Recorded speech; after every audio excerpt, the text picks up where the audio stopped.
Hello, everyone, and welcome back to the Mechanochemistry discussions. This seminar series is hosted by the NSF-funded Center for Mechanical Control of Chemistry, or the CMCC. I'm Ashley Martini. So the goal of the seminar series is, as always, to bring our community together. The seminars stream live on the third Thursday of every month at 11 a.m. Eastern Time. They're also available to watch anytime on the YouTube channel. As you may know, we've had a great group of speakers over the past several years, and again, those seminars are available for you to watch anytime on YouTube. We also have a great group of speakers planned for the upcoming months, and we hope that you will join us for all of them. Before we get started, a few thank yous. First, Dr. James Batiste, the Center Director, Jennifer Belsick, the Center's Administrative Coordinator, and Dr. Frankie Antolon, the Director of Education and Outreach for our Center. In addition to CMCC students without whom the seminar wouldn't be possible, Ryan Kwok and Brian Hilzebeck. Thank you so much for joining us. Please do continue to follow and join us for subsequent seminars on the CMCC Mechanochemistry discussions. I also have great news to share for this specific seminar that we've now reached our 1,000th subscriber. So thank you so much for helping us to build a mechanochemistry community. A few quick Q&A guidelines for today's seminar. The webinar is, as always, being recorded. However, if you have questions during the webinar, please either email them to us at cmccdiscussions@gmail.com, or you can post them directly into the YouTube channel. Either way, they'll be propagated to the speaker at the end of the seminar. If you have any feedback for the seminar in general, of course, we would love to hear from you. Please do feel free to use the QR code here or reach out anytime to provide feedback for the improvement of our seminar series. Finally, last but not least, it's my great pleasure to welcome today's seminar speaker, Dr. Frank de Proft. After obtaining his master's degree in chemistry with a graduate thesis in synthetic organic chemistry at the VUB, Frank de Proft turned to theoretical chemistry for his PhD in 1991, where he became interested in density functional theory. He obtained his PhD in the sciences at VUB in 1995 and was appointed as postdoctoral research at the Research Foundation Flanders from 1995 to 1999.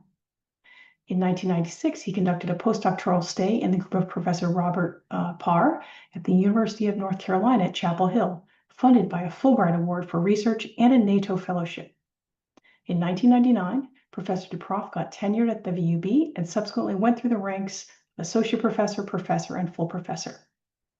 He was the 2007 laureate of the Royal Flanders Academy of Sciences and Art in the Division of Natural Sciences. Professor de Proft's basic research strategy has always been involving the coupling of fundamental research with focusing on development, implementation, and computation of reactivity descriptors and concepts to gain insight into the reactivity of atoms, molecules, and solids, with the more applied part situated in various domains of chemistry, ranging from inorganic via organic to biochemistry and catalysis, nearly always in direct collaboration with experimentalists. It's my great pleasure to welcome Professor de Proft to the Mechanochemistry discussions.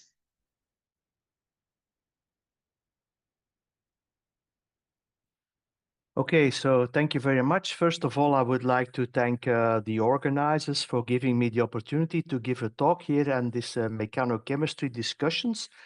I will talk about the influence of a mechanical force and pressure on chemical reactivity as probed through conceptual density functional theory reactivity indices. So a lot of the talk will be devoted to giving you an overview of these reactivity indices and how we have applied them to problems in single molecule mechanochemistry and also in high pressure chemistry.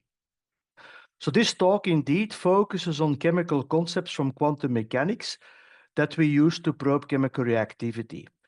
Now, with all theoretical developments, also developments in hardware and software evolution, one can ask himself, or one is indeed noticing that we can apply wave function and density functional theory methods to systems of ever-increasing size, so that indeed accurate calculation of energetics of minimum energy structures and transition states is now possible. Also, it is now possible to do realistic modeling of experimental conditions, namely free energy, solvent contributions, Also, system size of ever-increasing system sizes can be tackled, and also dynamics can be treated. And this has led to ever-increasing applications in the whole of chemistry. So one can ask oneself, given the ever-increasing accuracy of theoretical methods, do we still need chemical concepts? And this is nicely captured in the opposite statements made by two very famous quantum chemists. The first one is by Robert Mulliken, who said, with old-fashioned chemical concepts, which at first seems to have their counterparts in molecular mechanics, the more accurate the calculations became, the more the concepts tended to vanish into thin air. And then Mulliken asked the very controversial question, should we have to ask, should we try to keep these concepts? Do they still have a place? Or should they be relegated to chemical history? And among such concepts that he thought about were electronegativity, hybridization, population analysis, charges on atoms, and even the idea of orbitals. Now, opposed to that, and that's really a strategy that we like to adopt in our work, is the fact that, or a quote given by Robert Parr, a very famous quantum chemist, who said that accurate calculation is not synonymous with useful interpretation. To calculate a molecule is to understand it. So I will be constantly moving between these two opposite views in my talk. Now, how do chemical concepts emerge from density functional theory? Now, a central problem in chemical reactivity is the effect, or is to probe the effect of an attacking molecule B on another molecule A. As a result of the approach of the reagent B on a molecule A, which initially has a number of electrons Na0 and an external potential Va0, will be perturbed to Na0 plus delta Na and Va0 plus delta Va. So it means that the chemical reaction ultimately means that we are changing either the number of electrons, either the external potential, or both. Now, this means that for the perturbation of any quantity psi of the isolated molecule A, we can model it through a Taylor series expansion around these two variables N and V.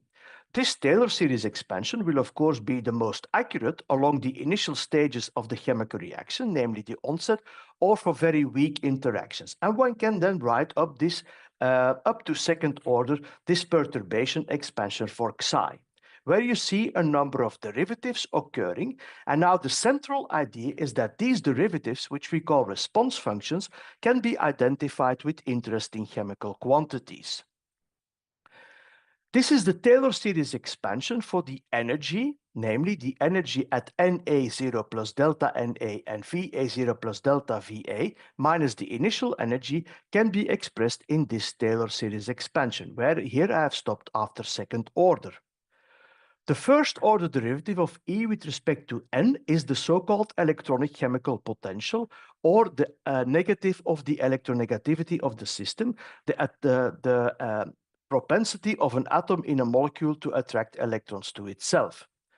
The second derivative of E with respect to N is the so-called chemical hardness, the capacity of an atom in a molecule to accept incoming charge.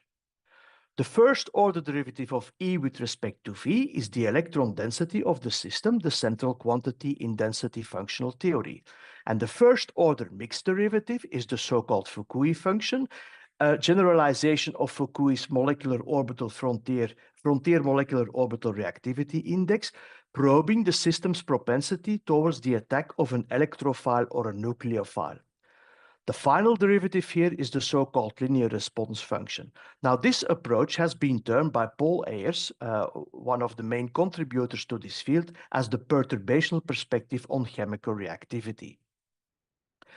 These response functions can be very conveniently collected in a so-called response function tree, where the red arrows indicate that there is a derivation with respect to a global quantity, and the green arrows indicate that there is a derivation with respect to a local quantity.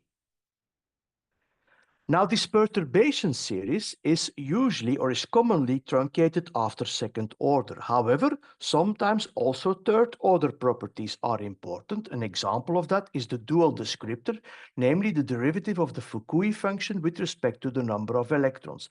And that gives you basically a one-shot picture of electrophilic and nucleophilic regions in a molecule. Now, this is a third order energy derivative, but it has been shown to be very important for the rationalization of the Woodward-Hoffmann rules for pericyclic reactions in a conceptual DFT context. And here I give an example of that. The prototypical Diels-Alder cycloaddition of 1,3-butadiene with ethylene. This is the HOMO of ethene, the LUMO of ethene, the HOMO of butadiene, and the LUMO of butadiene. You see here the dual descriptor, and you very nicely see that the allowed approach of the dienophile and the diene basically corresponds to electron deficient areas interacting with electron abundant areas in both molecules. So this nicely highlights a suprafacial approach of the two reactants towards each other in line with the Woodward-Hoffmann rules. Now we all know that thermally the ethylene plus ethylene is not Woodward-thermally not allowed because, and you clearly see this here, these are the two ethylenes, and you see that here the two electron-rich regions, they clash with one another, and also the two electron-poor regions clash with one another. And you can only make a matching when you take here on this, when you take here this lobe or this area on this side of the plane with this area there and this area with this side of the plane in line with the suprafacial anterafacial approach, which is also predicted by the Woodward-Hoffmann rules. So you very nicely see that these fundamental chemical reactivity rules from organic chemistry can be explained by using a third order response function from conceptual density functional theory. Now, why do we call it conceptual DFT? Why is there the link with DFT? Well, conceptual DFT was the name was coined by Robert Parr, who stated that the conceptual DFT is a source for the introduction of chemical concepts affording their non-empirical calculation and use in the study of structure, bonding, and reactivity, and also for the rationalization of a number of principles. Now, why do we make the explicit connection to density functional theory? Well, it turns out that the chemical potential, the derivative of the energy with respect to the number of electrons that was identified with the negative of the electronegativity, also occurs in the DFT analog of the Schrödinger equation as a Lagrange multiplier that is introduced that because during the minimization of the energy with respect to variations in the electron density, one should always keep the density normalized to the number of electrons of the system. So mu is also introduced in the variational problem in DFT, and it's a DFT response function in conceptual DFT.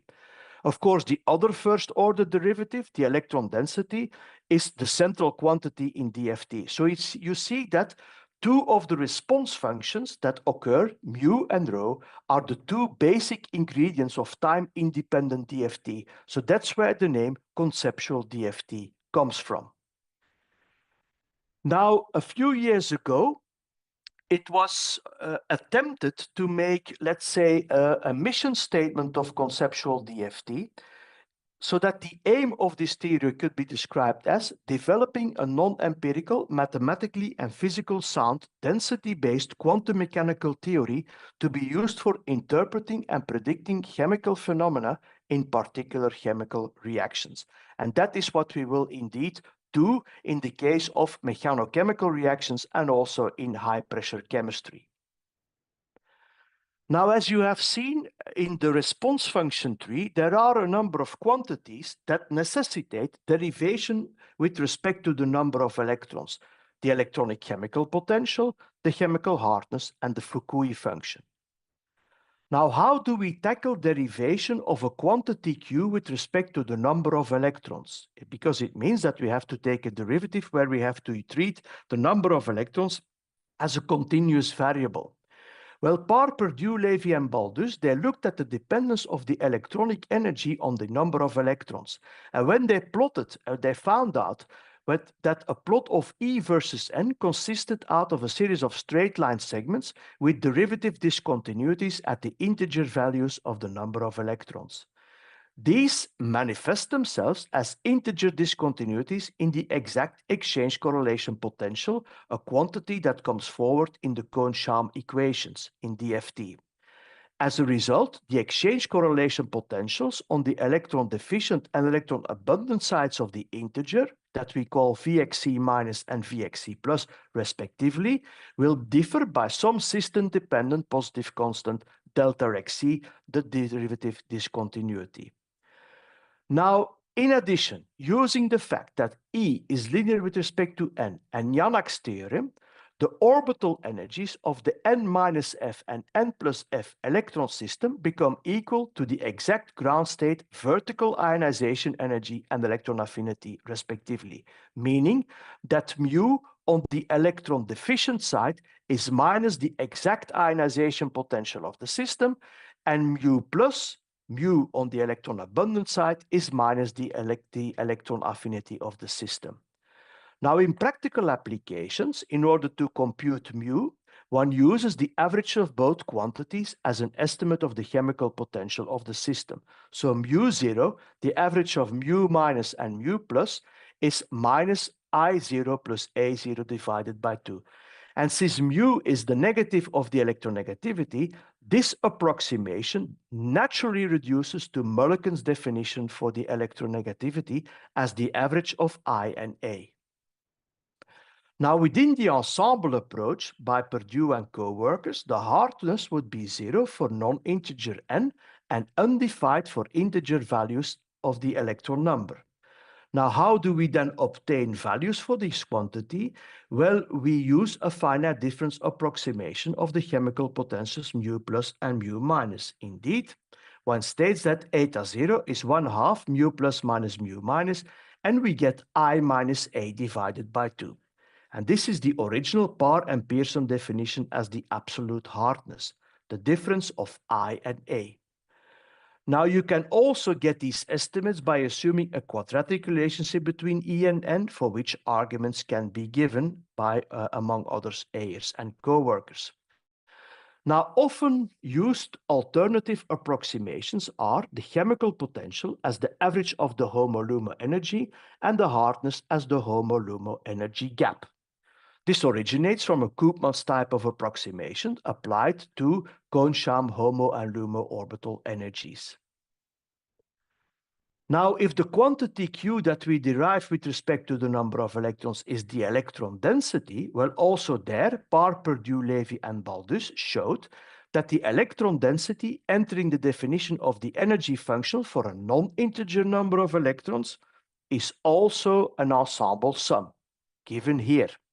So that the Fukui function, the derivative of this row with respect to n, can be computed exactly as the density of n plus 1 minus the density of the n-electron system, where we have the Fukui function on the electron abundant side, probing the propensity of the system to undergo a nucleophilic attack, and F minus, given by this expression, to probe an electrophilic attack.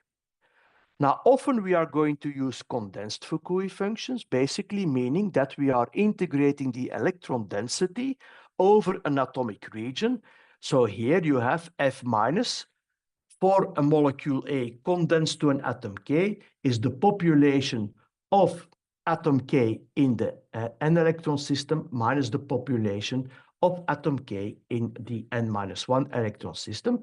And one can also prove, I will come back to that in a few slides, that the Fukui function for an electrophilic attack is proportional to the density of the highest occupied molecular orbital.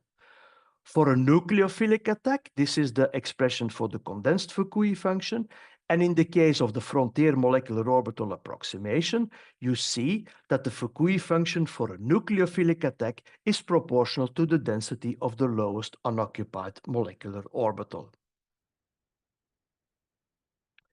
Other quantities are the global softness, 1 over the hardness, the local softness, that is the global softness times the Fukui function, basically redistributing the Fukui function over the entire molecule, and the electrophilicity, mu squared divided by 2n, electrophilicity index that basically probes how happy the system is to interact with an electrophile.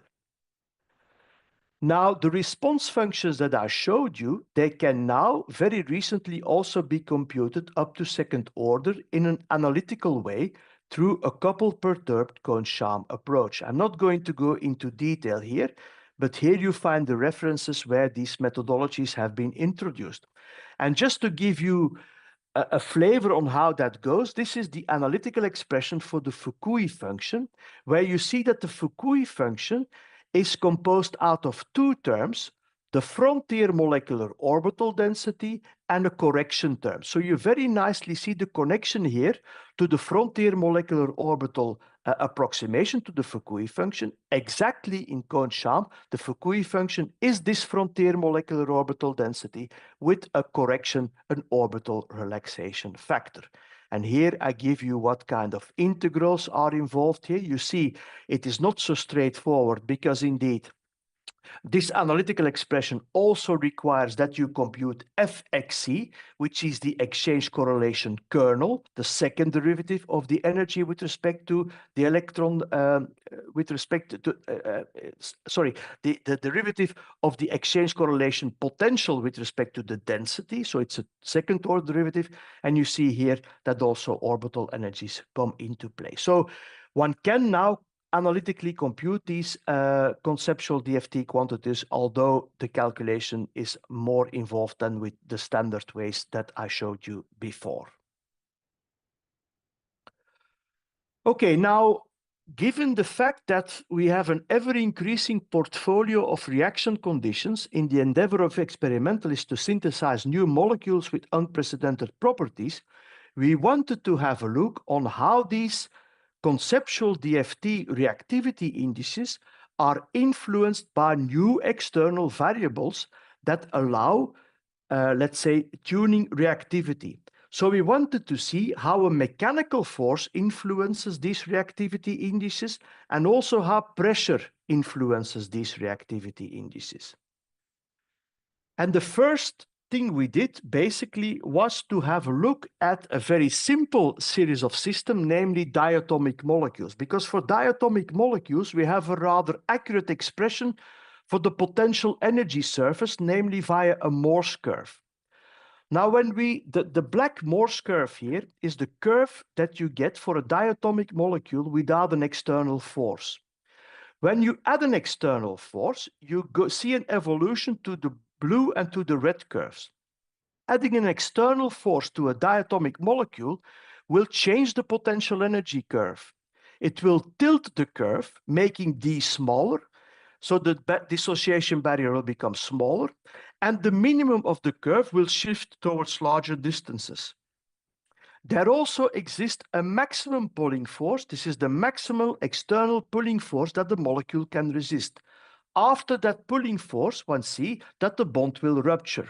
This is called the bond rupture point, and it is given by this expression. The maximum force that the molecule that can endure is alpha dE divided by 2.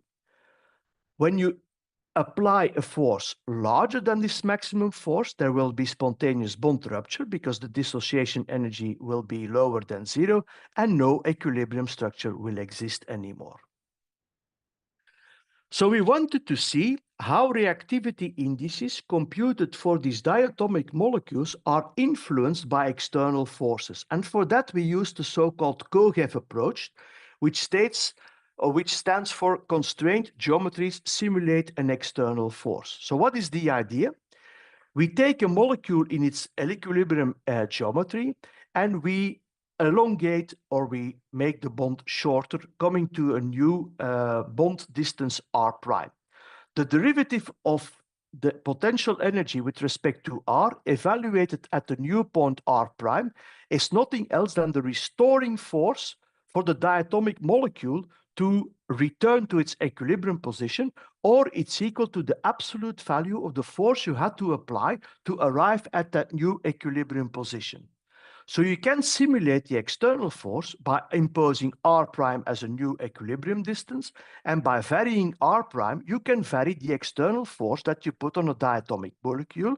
For each of these external forces, you can evaluate the chemical potential, the chemical hardness, and so on. And as such, you have a first idea of how this external force will influence the reactivity indices. We did this for the following diatomic molecules at the coupled cluster level of theory. And here you see the result for the electronegativity. Electronegativity is I plus A divided by 2. So we separately look at the effect of changing I with the force, A with the force, and then combining them two. You see here the derivative of the ionization energy with respect to an applied external force.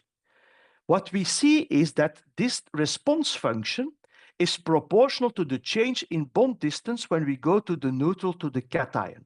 So it means that the change of the ionization energy with the application of an external force is proportional to the change in the bond distance of the neutral compound with respect to the cation. Yeah? The same we had for the electron affinity.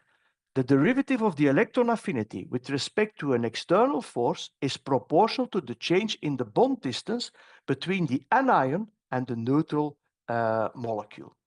And then we combine the two, and you see, when we combine the two, we see that d chi df, the derivative of the electronegativity with respect to an external force, is proportional to this bond distance difference. We call that x, and we see that in a few cases, this x is negative, meaning that the electronegativity of the system decreases when the external force increases.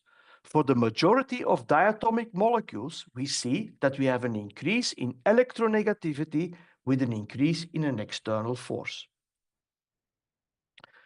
In the case of the chemical hardness, we observed without any exception that the hardness always decreases with respect to an applied or when we apply an external force. This is perfectly in line with the principle of maximum hardness, stating that molecules will arrange themselves to be as hard as possible, meaning that the hardest molecules is always corresponding with the lowest energy. So when you add a force, you increase the energy and the hardness goes down. Then we focused on electrophilicity. Yeah? Gain of an optimal uptake or gain in energy upon optimal uptake of electrons. What we saw indeed is that in a majority of cases, molecules become more electrophilic when you apply an external force. So it means that diatomics will be more prone to react with an electron-rich substrate when the bond is mechanically stretched. Now, this is a conclusion that is in fact also justified, or that is also, let's say, experimentally.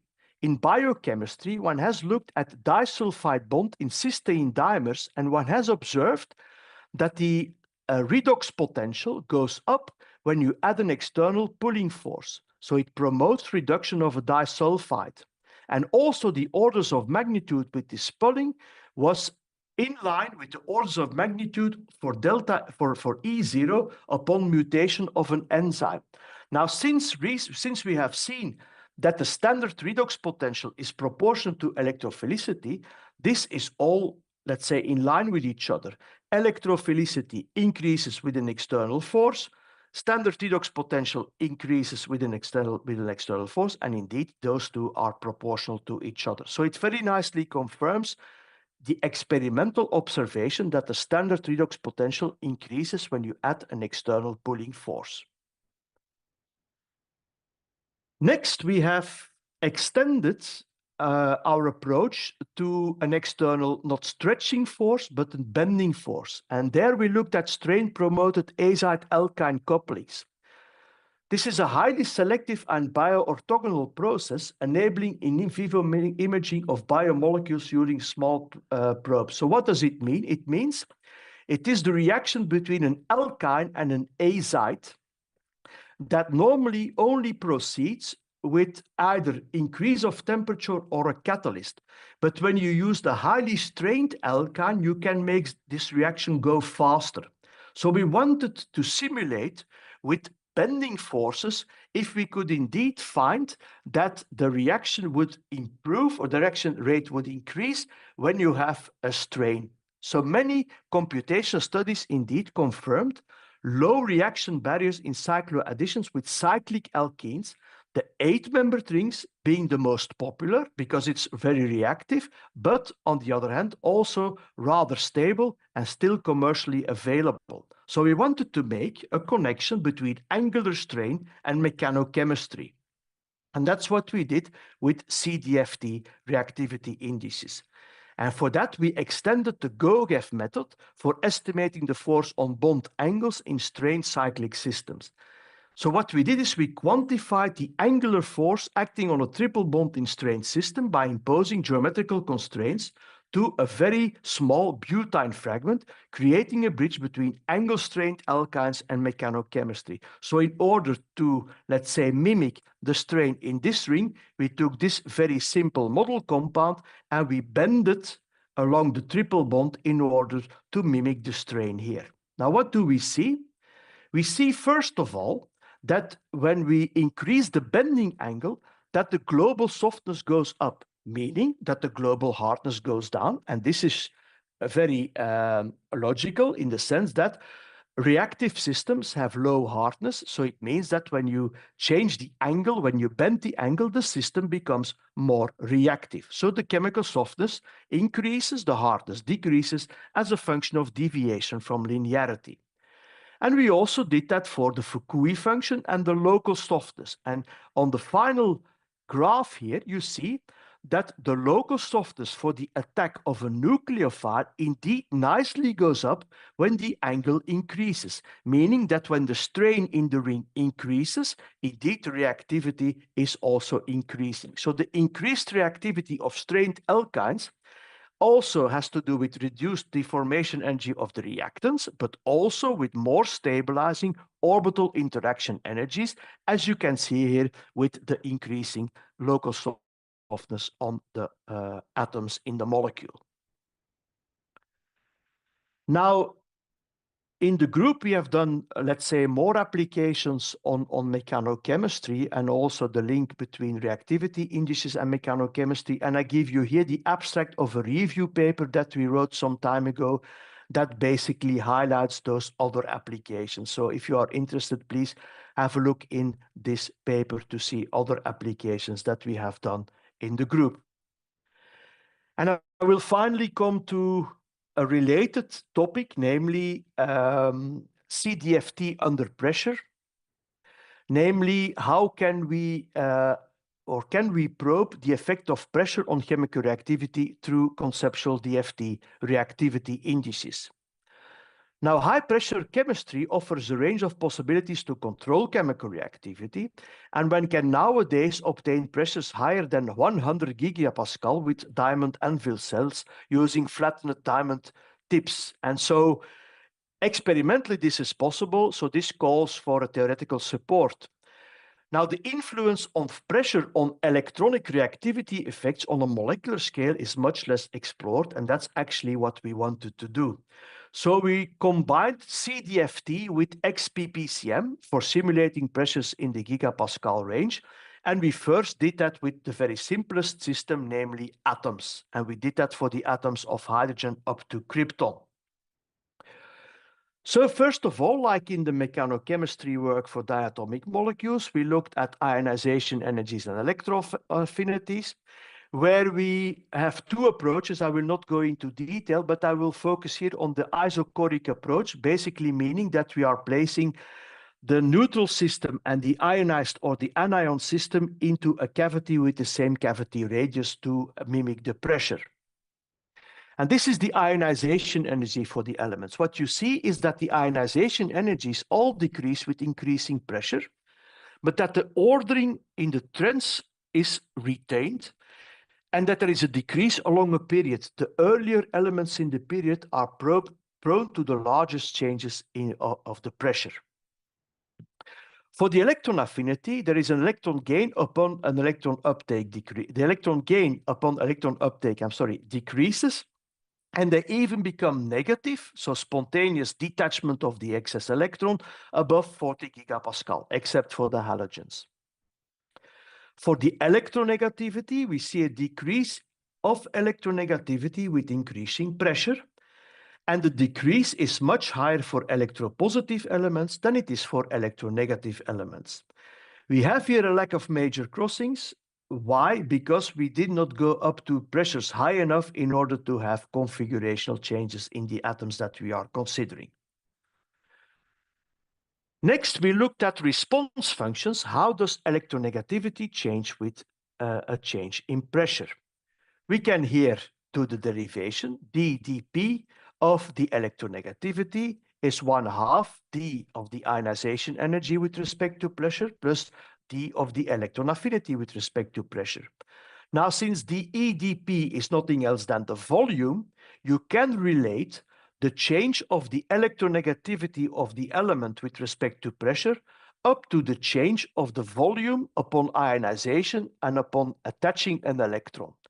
And it is nothing else than 1/2 of the volume of the n-1 electron system, the cation, minus the volume of the n+1 electron system. And you clearly see, because usually, of course, the n-1 system's volume is lower than the n+1 electron system, system's volume, you see that this d chi dp is negative in all cases, and that the largest contribution to this response function comes from the change of the volume when you attach an electron. You can do the same for the electron affinity, for the chemical hardness, although in that case it becomes a little bit more tricky to interpret. But you see indeed that in this case, we always see that the hardness goes up with an increasing pressure as the response function. And finally, we also looked at how the softness behaves with respect to pressure. You see here how the softness behaves, and you see here how the polarizability behaves. Polarizability and softness are related. One has, let's say, put forward in the literature relationships between the two, namely between the cube of the softness and the polarizability. This is the cube of the softness with respect to the polarizability for different pressures of the carbon atom. You see very nicely that there is a linear trend. And this is the response function, the cube S response function with respect to the polarizability response function. And you see that both are very nice related to one another. So the relationship between softness and polarizability is there, and it holds also for different other values of pressure. So to conclude, conceptual DFT offers a broad spectrum of concepts and principles to interpret and ultimately predict chemical reactivity. We have extended the basic functional, the E of N versus N and V functional, to include mechanical force and also to include pressure, so that we can basically broaden or extend the response function tree that I showed you before. I think in this way, conceptual DFT can be effective in exploring domains as reactions in mechanochemistry and high-pressure chemistry, where a theoretical conceptual approach in combination with an advanced computational methods may support experimentalists in their endeavor of continuously extending their portfolio of new reactions and also of reaction conditions. Would like to end with acknowledging my collaborators in this part, Dr. Bo Chen and Professor Roberto Cami, for the work on the pressure, Jochen Eekhout, Tom Bettes, Mercedes Alonso, and Paul Geerlings for both the collaboration on the mechanochemistry and also on the high pressure chemistry. And finally, I also want to acknowledge all these people who over the many years have been my collaborators in conceptual DFT. I call them my companions in conceptual DFT. And finally, I would also like to thank you for your attention. Thank you very much. Thank you for your presentation. We have just a few questions from the audience. First, mechanical force changes the potential energy surface in a very directional manner. Do you think the current conceptual DFT descriptors capture this directionality adequately, or do we need new force-dependent descriptors? That's a very good question, and that's actually the point where we are now. It is not so easy in the sense that we include the force as an explicit parameter in the Taylor series expansion. I think In the diatomic molecules, this was fairly easy. For polyatomic molecules, it will be more complex, and I think probably there we will need more elaborate reactivity indices. Yes, thank you. That's a good question. Perhaps related, do you think the conceptual DFT descriptors, such as the Fukui function or local softness, remain reliable when a molecule is driven far from equilibrium by a large external bending force? That's a very good question. The whole conceptual DFT machinery is based on perturbation series expansion. So that means that you start from a beginning state and you move to an end state. The moment, of course, that you would have trouble describing the electronic structure of your begin state, then also the concepts, will be more problematic. So if the begin state is well described, I think you can look at small deviations from that state. Of course, when you have a very large force, then you fall outside of the perturbation expansion regime and it will become much more complicated. So these concepts work in a perturbational way close to equilibrium. When you are very far out, we have to look at either we start with a new reference state or we have to find higher order derivatives. But that's still that's not so easy to do. Yeah, I agree. Alrighty. Do you think that pressure can become a practical reaction design parameter, like electric fields or mechanical force? That's what I would hope. Yes, I think that's at least the way we are conceiving it now in our studies. What we try to do is to, let's say, do reaction network design, try to invent new reactions that can be done under pressure and are not conceivable without pressure. So I'm positive about that, but a lot relies on, let's say, the good synergy between theory and experiment. What can be done theoretically is not always what can be realized experimentally. So good synergy between theory and experiment will be very important there. All right, let's do one more question because it actually feeds into your answer to that one. Somebody else asked about future experiments and if you had any thoughts on what types of experiments might be done to validate or corroborate the calculations that you've performed. Yeah, that's a very good question. We have of course thought a lot about this. We basically were thinking about doing it the opposite way, namely assuming that the framework we have is solid, trying to see if that framework can predict new reactions and if these new reactions can be realized experimentally. That would be really great. So that requires reaction that requires let's say a predictive approach in the conceptual DFT, so that we would come up with new reactions that can then be tested experimentally. That would be really great. Yeah. Excellent. All right. Thank you again for your presentation. Thank you. Thank you, Professor de Proft, for that outstanding presentation. And thank you so much for joining us. Just a reminder that all of the previous seminars we've had as part of this mechanochemistry discussions are available to watch anytime on our YouTube channel. We also welcome any feedback that you might have on the seminar series. Please do let us know.